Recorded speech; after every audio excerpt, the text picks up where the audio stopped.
Hello everyone, welcome back to the channel. तो स्वागत है आप सभी का हमारे चैनल विराट सिंह राजपूत में।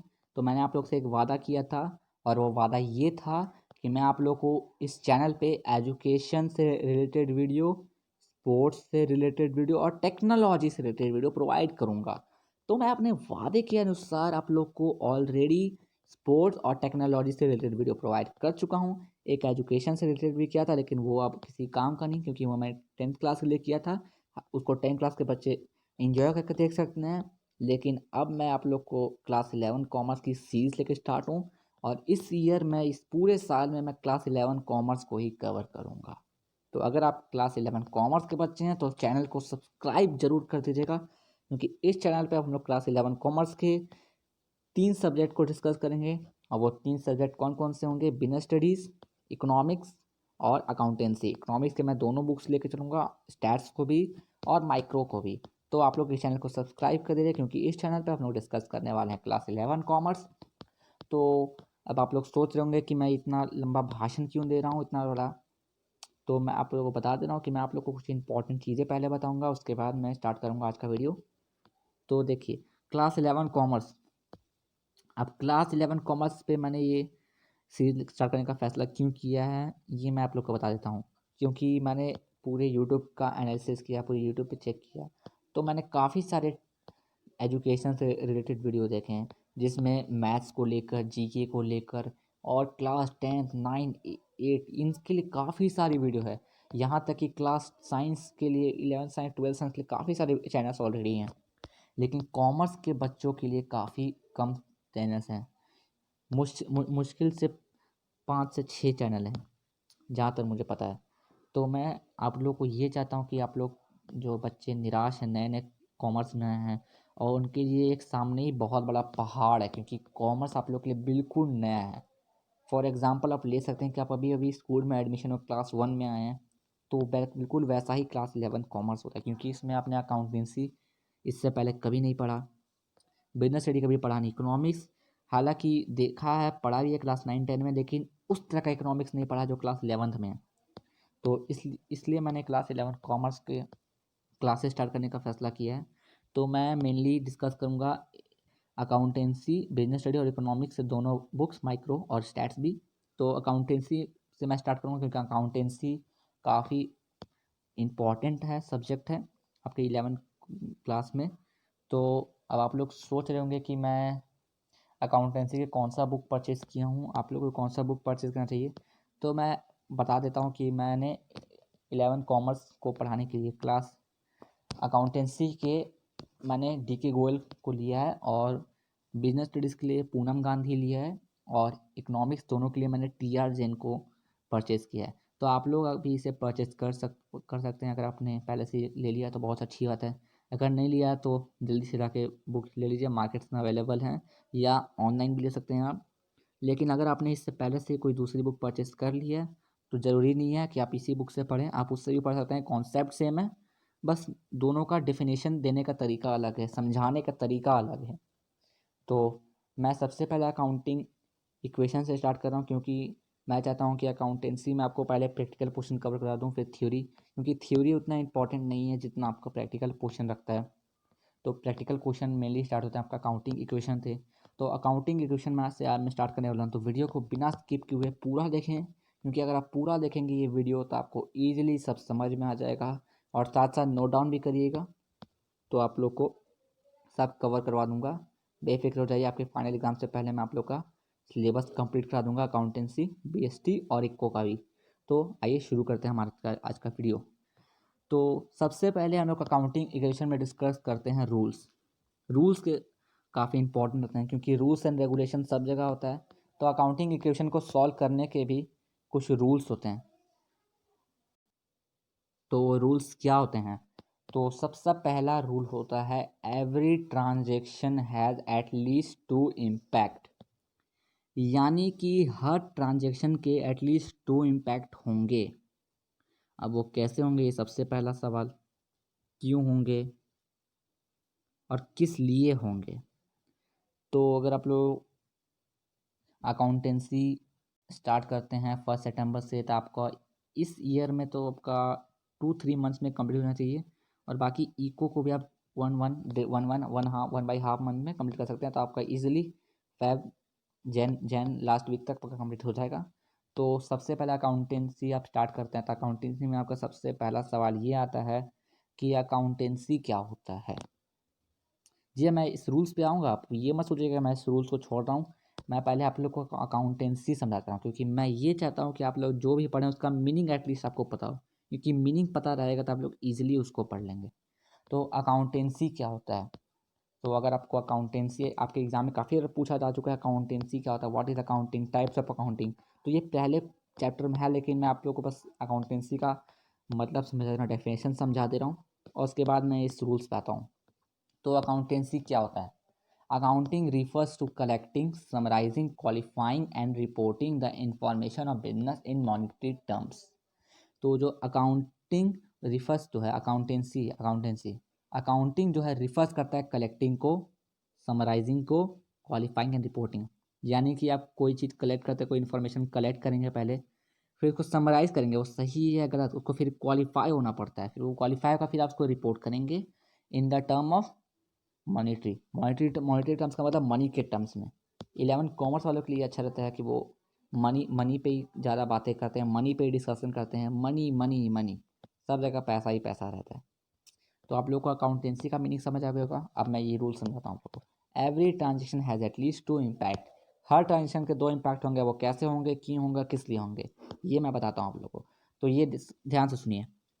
तो देखिए, फॉर एग्जांपल आप किसी शॉप पे गए हैं कोई भी खरीदने, कोई स्वीट शॉप पे गए, तो आप स्वीट शॉप पे जाके क्या बोलते हैं, मुझे स्वीट लेना है, इतना लेना है, 1 किलो लेना है, 2 किलो लेना है, जितना लेना हो आपकी मर्ज़ी। यहाँ पे उसका कोई फ़र्क नहीं पड़ता, लेकिन आपने लिया, जैसे ही उसको मान लीजिए आपने 1 किलो लिया, तो 1 किलो स्वीट लिया, तो उसके बदले में आप उसे कैश देते हैं। ट्रांजेक्शन कितने हुए। अब कई लोग ये बोल रहे हैं कि 2 ट्रांजेक्शन होते हैं। तो भाई कैसे 2 ट्रांजेक्शन होते हैं, एक ही ट्रांजेक्शन, तो मकसद एक ही है। उसका मकसद है पैसा कमाना, आपका मकसद है मिठाई खरीदना। मकसद एक ही है कि नहीं है, लेकिन ट्रांजेक्शन एक ही है, लेकिन इम्पैक्ट 2 हैं। कैसे इम्पैक्ट 2 हैं, तो ये देखिए कि आपने उसे कैश दिया, यानी कि कैश की उसके पास प्लस हुई, कैश उसकी इनकम हुई, लेकिन आपके पास क्या हुआ, आपके पास गुड्स आए ना, स्वीट्स आए ना, तो 2 इम्पैक्ट पड़े कि नहीं पड़े। ट्रांजेक्शन एक ही हुआ, लेकिन इम्पैक्ट 2 पड़े। तो ये पहला रूल है, काफ़ी इजी वे में बता रहा हूँ, तो वीडियो को लाइक करें और वीडियो को एंड तक देखें। तो दूसरा रूल क्या कहता है, every expenses will be deducted from capital. Every expenses यानी कि जो भी आपका एक्सपेंस होता है, एक्सपेंस का मतलब होता है खर्चा, यानी कि जो भी आपका खर्चा होता है उसको डिडक्ट किया जाता है कैपिटल से। डिडक्ट का मतलब होता है माइनस करना, यानी कि वो माइनस किया जाता है कैपिटल से। समझ आ रहा होगा आप लोगों को। वीडियो थोड़ा लंबा हो सकता है, लेकिन मैं काफ़ी सिंपल वे में समझा रहा हूँ, बिल्कुल स्लो चल रहा हूँ, कोई जल्दबाजी नहीं है।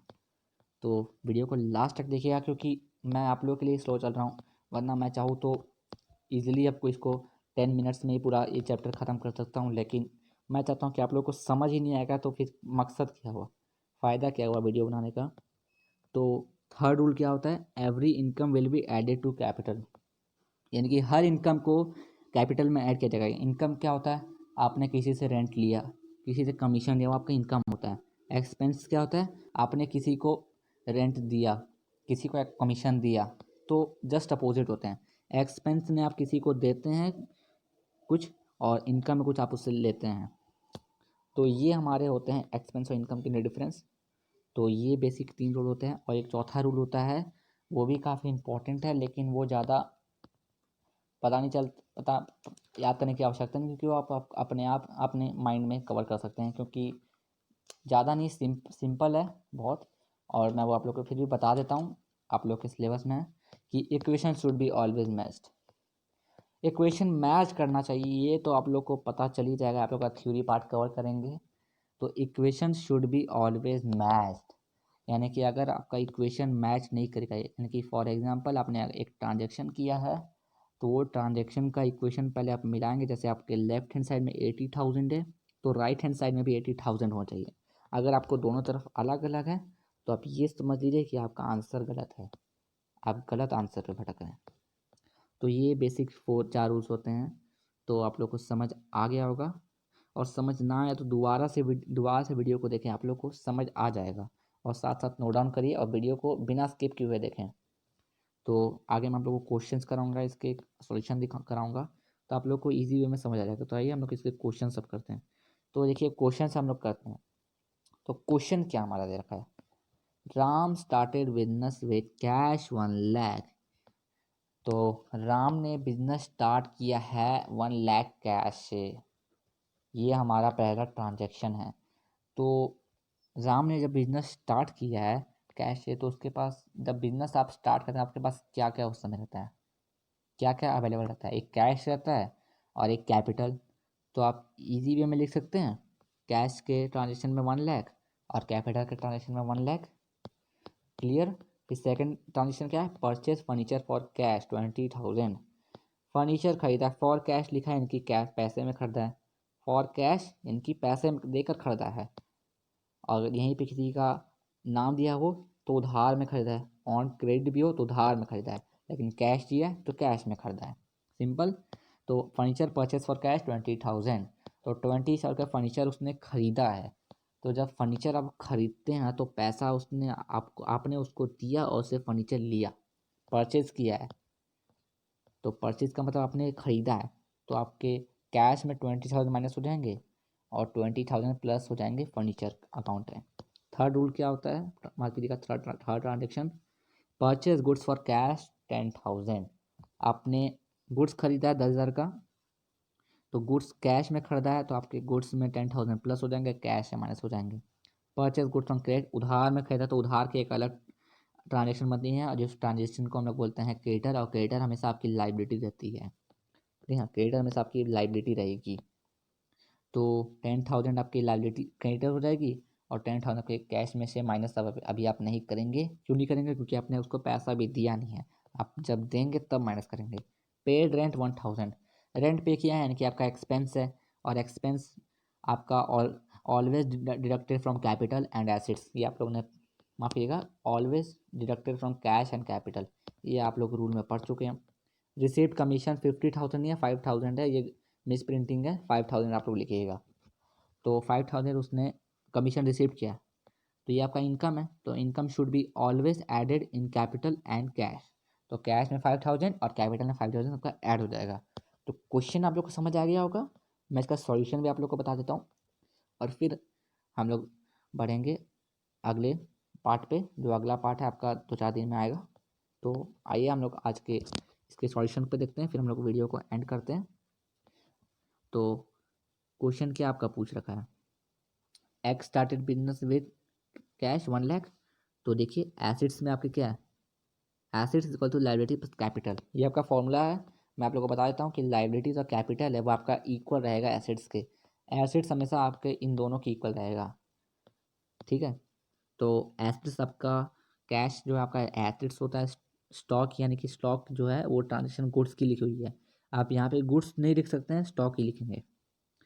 फिर यहाँ पे फर्नीचर का एक अकाउंट ट्रांजेक्शन अकाउंट बना है, क्योंकि क्यों बना है, क्योंकि आपने फर्नीचर भी परचेज किया है ना, क्वेश्चन में इससे पहले आपने पढ़ा ना, यहाँ ऊपर भी क्वेश्चन लिखा हुआ है, आप यहाँ से भी देख सकते हैं। तो देखिए फिर आपका एक क्रेडिटर का अकाउंट कैसे बना, यहाँ पे आपने उधार में लिए तो क्रेडिटर का अकाउंट बनेगा ना, ये आप लोग को मैं धीरे धीरे समझाता हूँ। देखिए पहला ट्रांजेक्शन क्या, एक्स स्टार्टेड, आप लोग जो कैश स्टॉक फर्नीचर लिखा हुआ है इसको आप भूल जाएं, इसको आप छोड़ दें, अभी अभी बिल्कुल भूल जाएं इसको कि कुछ लिखा हुआ है। तो x started business with cash 1 lakh, तो 1 लाख से जब बिजनेस स्टार्ट करते हैं आपके पास कैपिटल है, कैश है, तो कैश में 1 लाख, कैपिटल में 1 लाख, दोनों तरफ इक्वल है, इक्वेशन मैच्ड। ये मैं आप लोगों को बताया था चौथा rule, equation should be always match, equation match हो रहा है दोनों साइड, यानी कि आपका आंसर अभी तक सही है। दूसरा ट्रांजेक्शन क्या है, purchase furniture for cash 20,000, cash में उसने फर्नीचर परचेज किया है 20,000 का, तो कैश में क्या है, तो कैश में 20,000 माइनस होगा, फर्नीचर आपके पास आया ना, फर्नीचर तो आएगा ही ना, क्योंकि कैश गया तो फर्नीचर आया, तो 20,000 आपका प्लस हो जाएगा फर्नीचर में। अब आप लोग यहाँ पे इक्वल करिए, 80,000 कैश बचा आपका, फिर 20,000 आपका फर्नीचर और 1 lakh capital, equation match, 1 lakh दोनों बोथ साइड इक्वेशन मैच हो रहा है। थर्ड ट्रांजेक्शन क्या है, purchase goods for cash 10,000, purchase किया है गुड्स कैश में कितने का, 10,000 का कैश में उसने परचेज़ किया। तो 10,000 आप इजीली कैश से माइनस कर दीजिए और गुड्स में 10,000 प्लस कर दीजिए। इक्वेशन में मैच करिए, 70,000 प्लस 10,000 80,000, 80,000 और फर्नीचर 20,000 का 1 लाख, उधर भी 1 लाख। इक्वेशन मैच्ड, कोई प्रॉब्लम नहीं होना चाहिए आप लोग को। फिर चौथा ट्रांजेक्शन क्या कहता है, परचेज गुड्स ऑन क्रेडिट 10,000। तो 10,000 का उसने गुड्स खरीदा है लेकिन पैसा नहीं दिया है, ऑन क्रेडिट उधार में लिया है। तो उधार में आपकी एक अकाउंट बनती है क्रेडिटर के नाम पे, उसमें आप 10,000 कर देंगे ऐड। लेकिन गुड्स तो आपने ले लिया, पैसा नहीं दिया अभी, क्योंकि इसलिए आप कैश माइनस नहीं करेंगे, पैसा दिया नहीं है लेकिन गुड्स ले लिया है, तो गुड्स में 10,000 प्लस जरूर करिएगा। तो 70,000 प्लस 20,000 प्लस 20,000, 1,10,000 और क्रेडिटर भी 10,000, capital 1 lakh. Equation matched. Last आपके का सेकेंड लास्ट ट्रांजेक्शन क्या है, पेड रेंट 1,000। तो मैंने आप लोग को बताया था कि जो आपका एक्सपेंस होता है उसमें आपका रेंट और कमीशन आता है। अगर आपने किसी को पे किया है, अगर आपने किसी से रिसीव किया तो आपका इनकम होता है, इनकम गेन होता है। तो आपका एक्सपेंस है रेंट, तो रेंट और आपको कैपिटल से भी माइनस करना है और कैश से भी, तो दोनों जगह से 1,000 माइनस कर दीजिए। तो इक्वेशन फिर भी आपका मैच हो रहा है। कैश में 69,000, stock 20,000, furniture 20,000, creditor 10,000 and capital 199,000। Equation matched. फिर रिसीव्ड कमीशन 5,000, कमीशन रिसीव्ड किया है, ये आपकी कमीशन आपने रिसीव्ड किया है, पे नहीं किया है, ये याद रखिएगा। अगर आपने रिसीव्ड किया है तो आपका इनकम है, पे किया है तो एक्सपेंस है। तो यहाँ पे रिसीव्ड किया है 5,000, तो आपका कैपिटल में भी प्लस होगा 5,000 और कैश में भी 5,000 प्लस होगा।